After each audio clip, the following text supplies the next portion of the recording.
You are listening to the Small Biz Chat Podcast, Episode 6. Today we're talking with John Parrish, the CEO of CityGrow, about loyalty marketing. So if you're interested in increasing your average revenue per customer, join us for the next 20 minutes as we talk about the tactics your business should be using.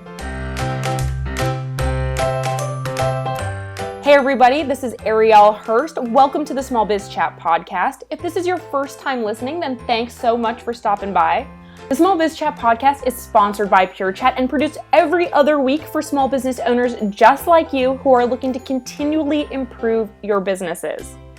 So as I mentioned earlier, today we're talking with John Parrish, the CEO of CityGrow, which is a loyalty marketing software that helps small businesses increase revenue and foster customer relationships through data-driven communication. And one of the things I really appreciate is that John founded CityGrow on the core belief that business isn't just about relationships, it's about keeping those relationships alive and current. It's not about that one-time transaction, it's an ongoing investment in your customers. Now, in today's world, I think the trick is, there's so many different channels to communicate with our customers. How do we choose the one that's really going to connect with them so that they not only come back for more, which of course is important, but also become brand advocates and spread the word about our business to their friends? So that's what John's going to talk about with us today, and I want to dive right in to our interview. Although most small businesses are really focused on generating new leads, you're of the mind that loyal current customers are really the most valuable to a business. How so? Yeah, you bet. We, in fact, it's kind of the inside joke here. We think that ongoing relationships are better than a series of one-night stands. So that kind of will tell you our philosophy on it. I love that. But maintaining relationships with customers does a world of good for you. First off, you've already paid you pay a price to get customers in your door. So if you're not focusing on keeping those customers in there, you're spending a lot of money having to get new customers in your door. And there's all kinds of stats telling you, 80% of your revenue comes from 20% of your people. I mean, there's stats all over the place that tell you how valuable they are. But if you just step back and think about it, they spend more time in your store. They know your product. It doesn't matter whether you're in the service industry or maybe a restaurant. There's a cost to training new customers. And the big thing at the end of the day is your customers are one of your biggest assets to bringing on new customers through word of mouth, through educating friends, family, all of that kind of thing. They chatter, they talk, they introduce people, they bring them with them. They're just a huge asset that you can't overlook. So it's not that I guess it's not that we're not looking for new customers, but we do it through our current customers. Yeah, absolutely. And I think the really important thing to note about word of mouth is that I think word of mouth, as people typically think of it, is actually happening online today, and people have a much bigger reach of their word of mouth than they did when it was actually just in person.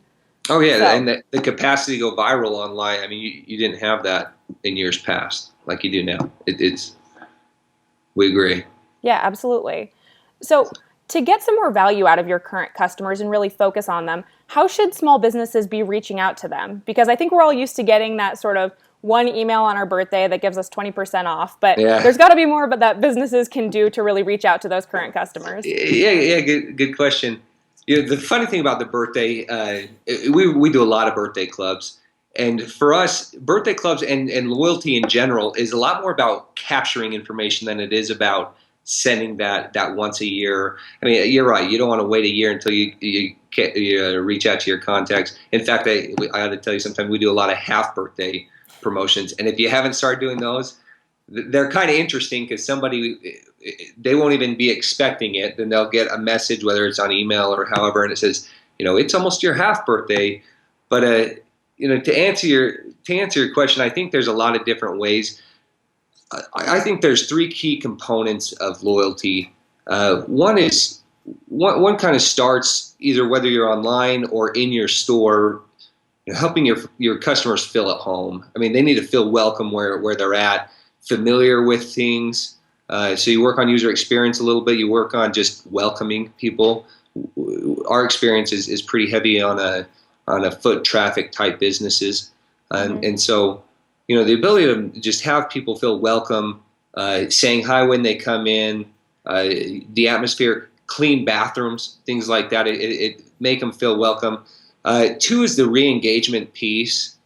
and there's so much more than just coupons and birthday messages that you can engage your customers about. I mean, if you think of seasons, maybe not restaurant, whatever business you run is seasonal. So maybe you send stuff when it's extremely hot, or when you have a different line of product coming in. Mm-hmm. I think the key value to engagement is really value. If you put yourself on their end and think, oh, what do I want to receive?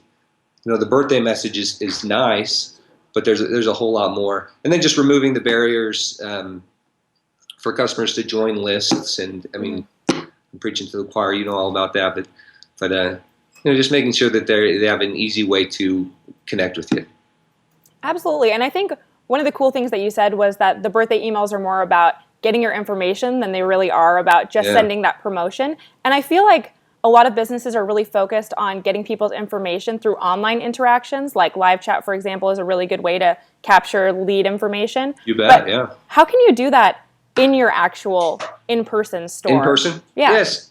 So you definitely have to be a little bit more creative, but and I kind of mentioned it, but I think loyalty programs in general are perfect for capturing information. I think the standard loyalty program that goes back ages is just a punch card, right? Mm-hmm. You give them a punch card.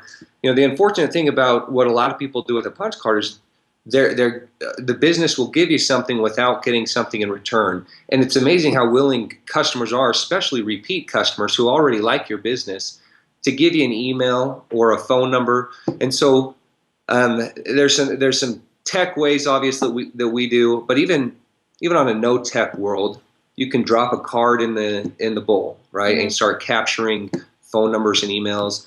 Email forms are a great way to do it. Just paper email forms to capture those. Mm-hmm. Obviously, there needs to be an incentive to join, so you have to be creative and create incentives to join and make that easy.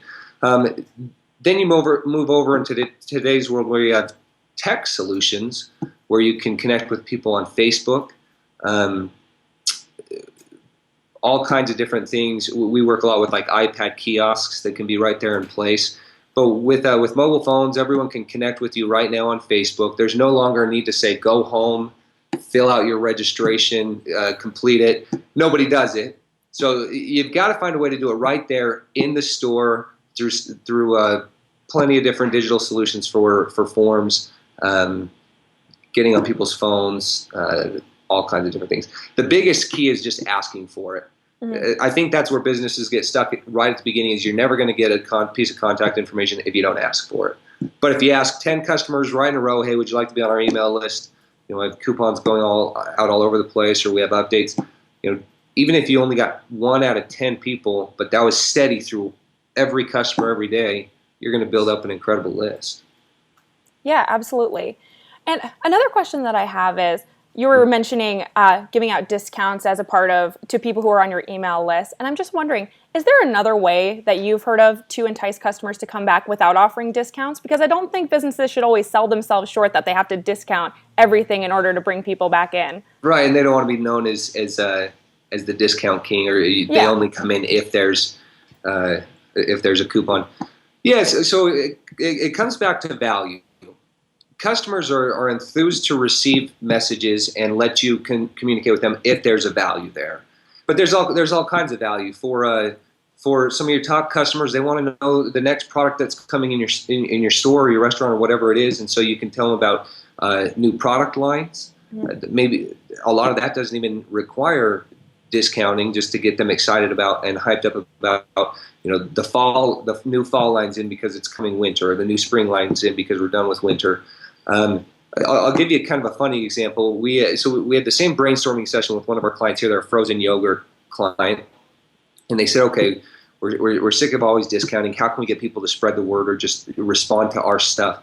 And so we came up with this idea. They had a lot of neat facts. And in fact, Leonardo DiCaprio has a yogurt machine in his house, and so we started pushing out there, hey, and just as kind of a by the way, as people would come in the store, they'd see different things like, hey, did you know Leonardo DiCaprio has a yogurt machine in his house?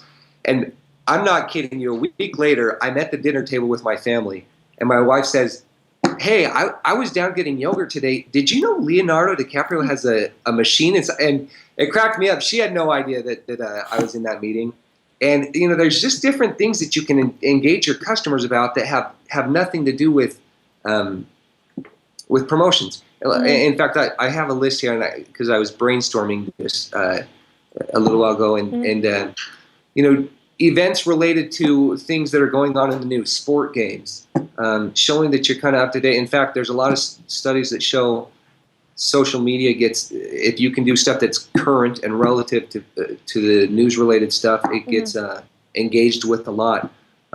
If your product is something that people do on hot days, maybe you sell swimming gear, or you're a swimming pool, or you do ice cream or yogurt. If you know it's going to be 100 degrees today, remind people to stop in and get some yogurt. So if things are relevant and there's a value there, I don't think you always have to be discounting. That's an awesome answer. And that was a great example. The Leonardo DiCaprio has a frozen yogurt machine in his house. Now I'm always going to have that fact in my mind to pull out randomly. Yeah, hopefully he still does. I don't know. But do you have any other case studies of cool examples like that? I'm just curious because that was a really interesting one. Yeah. So there's a handful that come to mind. One of the big questions we get. So there's a lot of facts that show that the word free is a big deal for people. So this isn't necessarily case studies on not using discounts, but there's a lot of ways to discount safely. So for example, and this is just a really common one. People get really excited about like a buy one get one free. Well, if you do a buy one and two drinks, get one free. Most customers see that as a buy one, get one free, but now you're giving a 30% discount away instead of a 50% discount.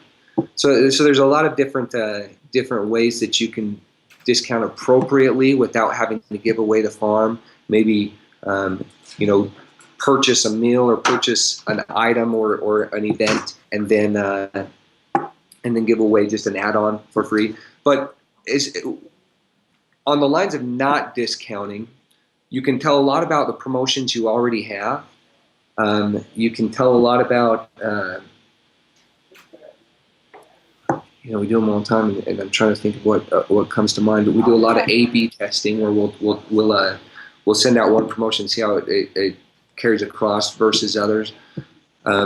Here's an example. So there's a golf course that we work with, and nowadays people expect greatness. They expect great food. They expect great service. They expect a well-groomed golf course. Mm-hmm. They don't tell people about things that they expect. So you could have great food and great service, but it's not outside of the daily. So this golf course, they put on a midnight glow ball tournament. I've never seen it before. It was awesome. You go out there, and there's just golf ball. You don't know who's hitting them because you can't see the people. Well, I guess we had glow sticks around our neck. So there's floating glow sticks all over. And there's balls flying through the air that are glowing. And you can see the pin, but that's about it. You can't see anything else. So doing something outside of the ordinary, they didn't have to discount. In fact, they raised their prices for that. They send it out and they say, hey, you'll never see this again in your lifetime, glow in the dark golf. Here's our phone number. We always try to do a call to action, whether you do it on an email or a text or whatever. They sold out like that. Again, no discounting. It was something just outside of the ordinary. And so if you can get, first you have to meet the expectations of having a good service, quality product. But on top of that, what can you do to get people talking, to get people chatting? And that's, I think, what you go for. That's an awesome example. And so as you were talking about that, sort of the ways that they get the word out, how can people track what tactics are working best? Again, emails, it's pretty clear how to track that. But what about some of these other methods? Yeah, well, it's tough, especially on social media where you can't always ensure that you're hitting the same audience twice in a row. Mm-hmm. So we're big on A/B testing. Everything we do, we track and we compare it against what we've done before. Mm-hmm. And as much as you can, you need to compare, apples with apples. And so we're kind of under the philosophy that if something makes sense, we'll try it. Mm-hmm. We do a lot of texting, a lot of emails, a lot of shout outs on social media. If something makes sense, we'll try it. We'll track the numbers there. So let's say I know I sent it out to 1,000 people and 50 people responded. So I've got a 5% response rate. Click-through rate, if you're trying to figure out how many people are clicking, even down to a promo code or something that they have to show you to know that they came and purchased and they used it. And then compare that with your last time. And we look at a few different things. Redemption rate, are people redeeming what we sent them? Mm-hmm. We also look at opt-out rate. Maybe we didn't get a good redemption rate, but nobody opted out. That kind of tells us that, hey, they're willing to read our material. Top of mind awareness is always a good thing. So as long as they're not opting out, you've probably done at least a good job communicating with them. If you over-communicate, you're going to see opt-out rates start to go up. If you under-communicate and people forget about you, you might see some opt-out rates go up on your next message. So we capture the data, and then we track it back to previous ones. And then you can make a decision, hey, this was great, let's redo it, or hey, this was terrible, let's cut it out of here. But yeah, we're willing to try anything as long as we can track it and compare it against the previous one. How can you turn loyal customers into brand advocates? So now you've got them coming back. They're really consistent customers, but now you really do want them to spread the word and share that word of mouth. Yeah. So I think the first thing is you've got to give them something to spread, right? And again, it's got to come outside of what they already expect. They will share good service and they'll share good food, but they'll really share things that kind of surprise them for the positive, right? They'll share things that surprise them for the negative too, but that's not our goal. So you've got to give them something to share, interesting facts, incredible ways that you do things different than somebody else.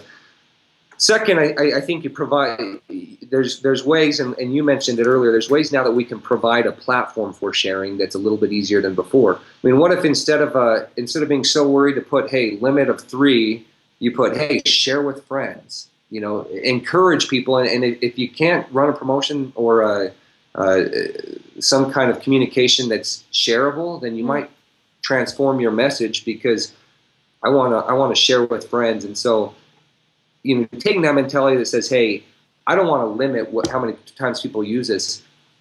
I want to share it. I want to do something that it doesn't matter how many people come in. I'm going to be so excited until I'm just sold out or whatever, until there's no more glow balls that can fit on a golf course, right? Thanks again to John Parrish, CEO of City Grow, for that awesome interview. I know we learned a ton of great tactics in today's episode, but one of my favorite phrases that John has is that the secret to customer loyalty is a great product, a genuine smile, and clean bathrooms, which I think we can all agree with. If you would like to learn more about City Grow, feel free to check out their website at citygrow.com, which is CITYGRO.com, or follow them on Twitter at CityGrow. John was also kind enough to provide a few extra resources for those of you who are looking to learn more about improving your customer loyalty, and you can find those on our blog at blog.purechat.com. As always, you're welcome to rate, review, and subscribe on your favorite RSS reader or on iTunes. And we look forward to having you again in the next couple weeks.